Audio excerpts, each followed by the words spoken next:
ሃይማኖቴን ቀይሬ ድናለሁ ቢል ይሄ ሰው ሰነፍ ነው ማለት ነው። ቅዱስ ጳውሎስ ስንት በሽተኞችን በሚያድንበት ዘመኑ ለራሱ ግን የማትጠፋ በሽታ ነበረችው።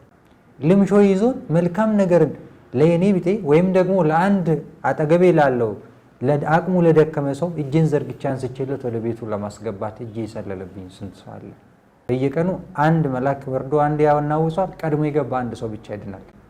ከሰልፉ ይልቅ አስቀድሞ ምን መገፋፋትን ይጀምራል አይደል? ሰልፉ ቦታ ላይ መልአኩ ሳይመጣ ቀድሞ እኔ ነኝ ዛሬ ምገባው ሰፊ አጥር ይታጠርና ጉቦ የከፈለ ሊሆን ይችላል ቀድሞ ወደ ሰፊው ግቢ ገብቶ ሊጠብቀው ይችላል።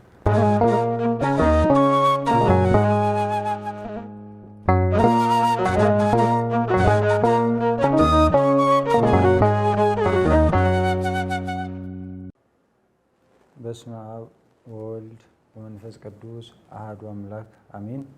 የተወደዳችሁ የእግዚአብሔር ቤተሰቦች ከሀገር ውስጥም ከሀገር ውጭም ያላችሁ በአጠቃላይ ይሄ ሚዲያ እየደረሳችሁ ያላችሁ ሁላችሁም በእግዚአብሔር ፍጹም ሰላም እንደምንሰነበታችሁ በያላችሁበት የእግዚአብሔር ሰላም ከሁላችሁም ጋር ይሁን እያልኩኝ ዛሬ የምንነጋገርበት የምንማማርበት አጭር ሀሳብ የሆነው በቤተክርስቲያናችን መሰረት አራተኛው የአብይ ጾም መታሰቢያ የሆነችው በመጻጉዕ የሚከበረውን በዓልና የበዓሉ ይዘት በአጭሩ እናያለን። እንግዲህ በዛሬው ቀን በዚች አራተኛ ሰንበት በተከበረች በዚች ቅድስት ሰንበት የምናስበው መጻጉዕ ተብላ ትጠራለች። ይህም መጻጉዕ የተባለው የተሰየመችበት ምክንያት በዛሬው ዕለት ጌታችንና አምላካችን መድኃኒታችን ኢየሱስ ክርስቶስ በዚህ ምድር ላይ ሲመላለስ የሰውን ልጅ ከብዙ በሽታዎች ከብዙ ደዌዎች ሲፈውሳቸው የነበረው ሁሉ በዛሬ ቀን እንደ መታሰቢያ ተብሎ ይጠራል። ስለዚህ የጌታችንን የማዳንን የፈውስን ስራ የፈጸመበትን ይህችን ዕለት አባታችን ቅዱስ ያሬድ በዚህች ዕለት ሰይሟታልና ስለሱ እናያለን። ይህንን ቃል የምናገኘው ዛሬ በቅዳሴውም ላይ እንደምታገኙት በስብከትም ላይ የሚሰበከውን ቃለ ወንጌሉን እንዳገኛችሁት የዮሐንስ ወንጌል ምዕራፍ 5 ከቁጥር 1 ጀምሮ እስከ 9 ባለው የሰፈረ ነው። በዚህ ቀን ወይም በዚህ ስፍራ ላይ የምናገኘው ጌታችን ኢየሱስ ክርስቶስ ወደ ቤተ ሳይዳ ወደምትባል ወይም የመጠመቂያ ስፍራ ተብሎ የሚጠራው ቦታ ሄዶ በዚያ ቦታ ላይ የነበሩትን ድውያን ከደዌያቸው ከለምጻቸው ለመፈወስ የውሃውን መናወጥ የሚጠብቁትን ያገኘበትና እዛም ቦታ ላይ መጻጉዕ ተብሎ የተጠራ አንድን ሰው የፈወሰበትን ታሪክ እናገኛለን። በአጠቃላይ ስናየው ግን ከዚህ ህይወት ምን እናተርፋለን ወይስ ምን እናገኛለን? ወደ ህይወታችን ሲመጣ ወደ ደዌያችን ስንመለስ እኛስ እንደምን እንፈወሳለን የሚለውን ትምህርት የምንማማርበት ይሆናል ማለት ነው። ስለዚህ ይቺ ቤተ ሳይዳ የተባለች ቦታ ምን አይነት ቦታ ናት ያልን እንደሆነ ቦታዋ በአምስት እርከኖች ወይም በአምስት መደቦች ቢሉት በዚህ ሁሉ የተጠበቀች በዚህ ሁሉ በአምስት መጠመቂያ እርከኖች ይዛ የምትጠብቅ ናት። በዛች ቦታ ላይ ጌታችንና አምላካችን መድኃኒታችን ኢየሱስ ክርስቶስ ብዙ ድውያኖችን አግኝተዋል። እነዚህን ድውያኖችን ወይም ህመምተኞች የተባሉትን በሽታ የያዛቸው ደዌዎች የያዟቸው ብዙ ሰዎች ተሰብስበው ነበር። በዚህም ቦታ ላይ የነበሩትን ድውያኖቹን በቤተ ክርስቲያናችን ብዙ ምስጢራትና ምሳሌዎች የሚነገሩባት እንደመሆኗ መሰረት እነዚህ በዚህ አምስት እርከኖች ቦታ የተያዙትን በአምስቱ አልጋ ላይ ተኝተው የነበሩትን ሰዎች አምስቱን በሽታዎች ወይም ደግሞ አምስት አርዕስተ በሽታዎች ወይም ደዌዎች ተብሎ የተሰየሙትን በሽታዎች ተሰጥቷቸዋል። ለምሳሌ የመጀመሪያው በወንጌሉ ላይም ለማብራራት እንደተሞከረው ዘርዝሮ አስቀምጧቸዋል። አንደኛ እውር የሆኑ ሰዎች ወይም ደግሞ የታወሩ ሰዎች ማየትን የማይችሉ በሽታ የነበረባቸው ናቸው። ሁለተኛ አንካሶች ወይም ደግሞ የሚያነክሱ እግራቸው በአግባቡ የማይረግጥላቸው ሰዎች አንካሶች ሰዎች ነበሩ። ሶስተኛ የሰለለ ወይም ሰውነታቸው ኖሮ የሰለለባቸው ወይም ደግሞ ሰውነት የሰለለ ህመም ያለባቸው። አራተኛው ደግሞ ልምሾ የመታቸው ወይም ደግሞ ሰውነት ኖሯቸው ልምሾ የምንለው አለ አይደል? የሆነ ነገር ከማድረግ የሚቆጠብ ሰው ኖሮት ወይም የማያደርግለት ሰው ማለት ነው። እንደዛ ነበሩ። አምስተኛ ደግሞ ሰውነታቸው የተደበለበለ ወይም ደግሞ ጣታቸው እንደፈለጉ የማይዘረጋላቸው ተደበልሎ የነበሩ በሽታዎች የነበረባቸው ናቸው። አምስቱን እርከኖች በእነዚህ አምስቱ በሽታዎች ድውያን ተብሎ በአጠቃላይ ተቀምጧል። መጻጉዕ የተባለ ስም የተሰጠው የሰውየው መጠሪያ ስም ሳይሆን ለበሽታው የተሰጠ ህመምተኛ በሽተኛ ማለት ነው። ስለዚህ እነዚህ 5 በሽታ የነበረባቸው ሰዎች ሁሉ በዚያ ቦታ ነበሩ ይላል። ከዚህ በኋላ ምን ይሆናሉ? እነዚህ ሰዎች በብሉይ ኪዳን ነበርና ፍጹም ድህነት አልተሰጠችም ነበርና ምን ይጠባበቃሉ? የእግዚአብሔር መልአክ ከላይ ወርዶ ውሃውን እስኪያናውጸው ድረስ ይጠብቃሉ። ግዴታ ነበረባቸው። ያውም ደግሞ ውሃውም ከተናወጸ በኋላ ሁሉም ሰው ቢገባበት ሁሉም ሰው የማይድንበት ነበረ። ምን ያህል ቁጥብ እንደነበር ይሁት። ከዚህ የተነሳ ይሄ ሰው በበሽታ ከተመታ 38 ዓመት ሙሉ አልጋ ላይ ተኝቶ ነበርና ይሄ መጻጉዕ የተባለ ሰው አቅም ያስፈልጋል። ምን ለማድረግ? ውሃው ሲናወጥ መልአኩ ከሰማይ ወርዶ ውሃውን ሲያናውጠው ቀድሞ የገባ የመጀመሪያ አንድ ሰው ብቻ ነው የሚድንባት። ይታያችሁ፣ አንድም ሰው ሳይድን ፍጹም ዜሮ አትውልም። ነገር ግን የዛን ቀን እንደ ፈውስ በዛ ቢባል 2 ሰው ሊድንባት አይችልም። በየቀኑ አንድ መልአክ ወርዶ አንድ ያናውጿል። ቀድሞ የገባ አንድ ሰው ብቻ ይድናል። እንዴት ያለ እድለኝነት ነው አይደል? በዚህ ዘመን ቢሆን ምንድን ነው የምታደርጉት? ይሄ አይነት ቢሆን ሁሉም ሰው ከሰልፉ ይልቅ አስቀድሞ መገፋፋትን ይጀምራል አይደል? ሰልፉ ቦታ ላይ መልአኩ ሳይመጣ ቀድሞ እኔ ነኝ ዛሬ የምገባው። ሰፊ አጥር ይታጠርና ጉቦ የከፈለ ሊሆን ይችላል ቀድሞ ወደ ሰፊው ግቢ ገብቶ ሊጠብቀም ይችላል። የዛን ጊዜ ግን ይሄ አልነበረም። አቅም ያለው ሁሉ አንዲት መጠመቂያ ናት ያለችው፣ ወደዛች የገባ ሁሉ ይድን ነበረ። ነገር ግን ብዙ ሰዎችም አይድኑባትም። አንድ ሰው ብቻ ቀድሞ የገባ ብቻ ነው የሚድንባት። ስለዚህ ይህንን ቦታ ላይ ሄደ ጌታ ኢየሱስ ክርስቶስ። ይሄንን ሄዶ በሚያይበት ጊዜ ማንን አገኘ? ይሄ መጻጉዕ የተባለውን ሰው ቀረበና ወደሱ ምን አለው? ልትድን ትወዳለህን አለው። የጌታችን ድንቅ ትምህርት ነው ወይም ድንቅ ጥያቄ ነው። ለምሳሌ አንድን የደከመን የተራበን ሰው ምግብ ልስጥህ ብትሉት መልሱ ይታወቃል አይደል? እያወቀ ለምን ጠየቀው? በኋላ የሚከተለውን ያውቃል። ይሄ ሰውዬ ከዳነ በኋላ ሳልፈልግ ነው ያዳነኝ ብሎ ይከሰዋልና በኋላ ላይ ታሪኩን በብዙ አይነት መልኩ ተመራችሁታል፣ አይታችሁታል ብዬ አስባለሁ። መልሶ እኔን ያዳነኝ በሰንበት አልጋዬን ያሸከመኝ እሱ ነው ብሏልና ይከሰዋልና፣ ቀድሞ ግን በራሱ ፍላጎትና የራሱ ልብ መሻት እንደሆነ ለማሳየት መዳን ትፈልጋለህን ብሎ ጠይቆታል። ያን ጊዜ ምን አለ? ሰው የለኝም የሚል መልስ ነበር ይመለሰለት። ሰው የለኝም። ለምን ሰው የለኝም ማለት? ይሄ ሰውዬ 38 ዓመት ሙሉ አልጋ ላይ ሲተኛ ቀድሞ ወደ ውሃው ገብቶ ቢሆን ኖሮ ይድን ነበረ። ያንን ግን ማድረግ አልቻለም። አሁን ወደዛ የሚያስገባኝ ሰው የለኝም ማለት። መዳን እስከፈለግ ምን አለው ጌታ? ባጭሩ አልጋን ተሸክመህ ወደ ቤት ሂድ ብሎታል። ተነሳ። ለ38 ዓመት ሙሉ አልጋ ላይ ተኝቶ የነበረ ሰው ስትሸከመው የነበረችውን አልጋ ተሸክሞ ወደ ቤቱ ተመልሶ ገባ። አሁን ይሄ ድንቅ ነው። የጌታችን በዚህች ዕለት የሚነገርለት ነገር ሁሉ ተአምሩ ይሄ ነው። ጌታ አዳኝ መሆኑ፣ ጌታ ፈዋሽ መሆኑ፣ ራሱ ስሙ መድኃኒት መሆኑ የምናይበት ነው። አብዛኛውን ጊዜ ይሄ ፈውስ የሚለውን ተአምር ሲነገር አብዛኛውን አይታችሁት እንደሆነ በየመናፍቃኑ የእኛም ቤት አንዳንድ ቦታዎች የተዛባ ትርጓሜ ሲሰጥ ታያላችሁ። ፈውስ እና ድህነት ተምታቶ ሲነገር ወይም ሲተረጎም ታያላችሁ። መፈወስ ለማን ነው? ፈውስ ድህነት ማለት አይደለም ፈጽሞ። ለምን? ፈውስ ማለት ስጋዊ ነው። ከሆነ በሽታ የታመመ ሰው ይድናል፣ ያ ፈውስ ነው። ድህነት ግን ፍጹም ነፍስን እስክትድን ድረስ የሚያደርስ ነው። ለምሳሌ ጌታችን መጥቶ አዳነን እንላለን አይደል? ያዳነን በስጋ ብቻ አይደለም አይደል? ያዳነን እስከምን ድረስ ነው? መንግስቱን እስክንወርስ ድረስ የበቃን እስክንሆን ድረስ ድነናል። ስለዚህ ይሄ ድህነት ይባላል። ፍጹም ድህነት ነው። አንዳንድ ጊዜ በሽታ የእግዚአብሔር ቁጣ አድርጎ ለሚያስቡ ሰዎች ማየት ያለባቸው የማንን ህይወት ነው?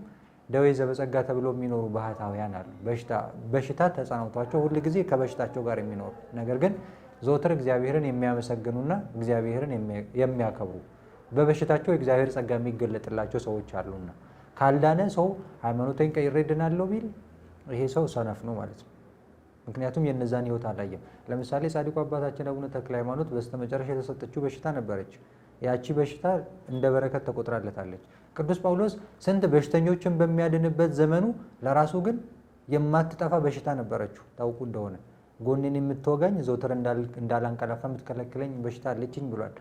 ስንቱን ሰው እሱ ቀርቶ ጥላው ሰው እስክትፈውስ ድረስ ደርሳ ግን እሱ ለራሱ ምን ነበር?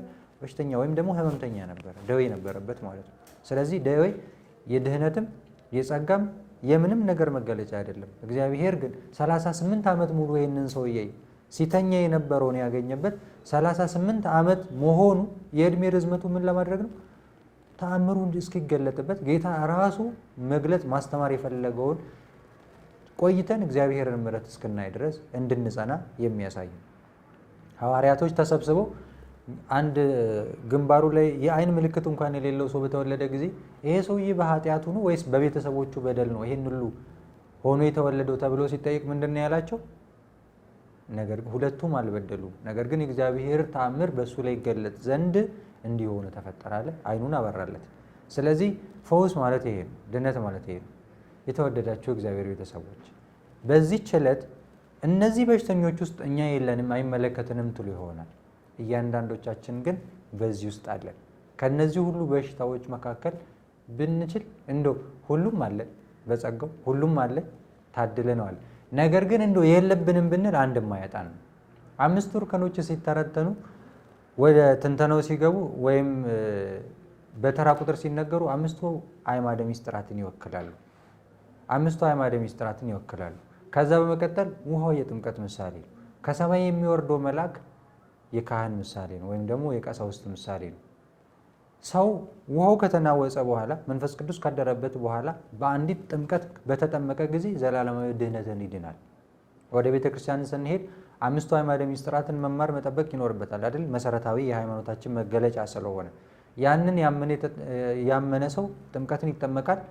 ከዛ በኋላ ልጅነትን ከእግዚአብሔር ያገኛል። ፍጹም ድህነት ተደረገለት እንላለን። ይሄ ነው።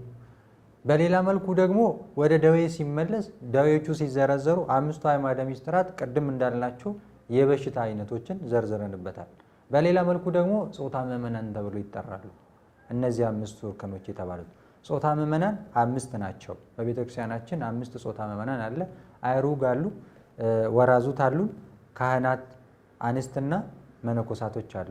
እነዚህ ሁሉ ጾታ ምዕመናን ናቸው። እነዚህ 5ቱ ከላይ ቅድም የዘረዘርናቸውን የደዌ አይነቶችን በእነዚህ ሁሉ በየደረጃዎቻችን ይመቱናል ወይም ደግሞ ይፈትኑናል ተብሎ ይጠራሉ ወይም ይታሰባሉ። ለምሳሌ አይሩግ የምንላቸው ሽማግሌ አረጋውያን ናቸው እና የነዚህ በሽታቸው ወይም ደዌያቸው ምንድን ነው ቢባሉ ፍቅረ ነዋይ ነው። ፍቅረ ነዋይ ወይም ገንዘብን መውደድ። እንደምን ገንዘብ ይወዳል አረጋዊ ወይም ሽማግሌ ትሉ እንደሆነ ጧሪ ቀባሪ የለኝም ካሁን በኋላ እያሉ ምን ያደርጋሉ? ገንዘብን መሰብሰብን ይወዳሉ። በተረት ምን ይባላል? ገንዘብ በ20 ልብ በ40 አይደለም ይባላል። ያንን ለማምጣት ምን ያደርጋሉ? ድሮ ያባከኑትን ገንዘብ አሁን በተገኘ አጋጣሚ ገንዘብን መሰብሰብ፣ ገንዘብን መውደድ ይጀምራሉ። ይሄንን በሽታ ያገኛቸዋል። አይሩግ የምንለው ወራዙት የምንለውን በወጣቶች ህይወት ላይ ያለ ነው። ዝሙት በሽታቸው ነው። ትልቁ የነሱ ደዌ ወይም ደግሞ የወጣቶች ደዌዎቻችን የሚባሉት ወራዙት ላይ ያለው የዝሙት በሽታ ነው። ይሄ በሳይንስም ፋየር ኤጅ እንደሚባለው ዘመን ስለሆነ ይህንን ራሳቸውን መቆጣጠር የሚከብድ በብዙ አይነት መልኩ ወደ ፈተና የሚያስገባን ነገር ቢኖር የዝሙት ነው ማለት ነው።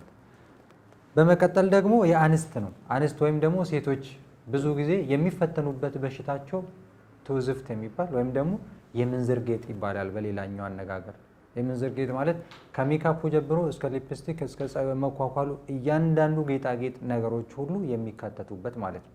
ስለዚህ ይሄኛው ደግሞ ሴቶችን በቤተ ክርስቲያን ያሉትን ሴቶችን ብዙ ጊዜ የሚፈትናቸው ወይም ደግሞ ደዌያቸው ተብሎ የሚጠራ በሽታ ይሄ ነው ማለት ነው።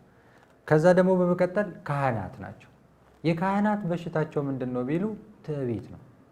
እንዴት ነው ትዕቢት የሚተበቱት ወይም ደግሞ በምን አይነት መልኩ ያጠቃቸዋል ቢባል ካህናት አንድም ሰማያውያን ናቸውና የእግዚአብሔርን ስራ ይሰራሉ ወይም በቤተ መንግስት ወይም በቤተ ክህነት የተሾሙ ናቸውና ሰማያዊ የሆነውን የእግዚአብሔርን መለኮት የሚዳስሱ የሚጠጉ ናቸውና አእምሯችን ረቂቅ ነገራችን ሁሉ ምጡቅ እያሉ በራሳቸው ይታበያሉ፣ ሌሎቹን ይንቃሉ።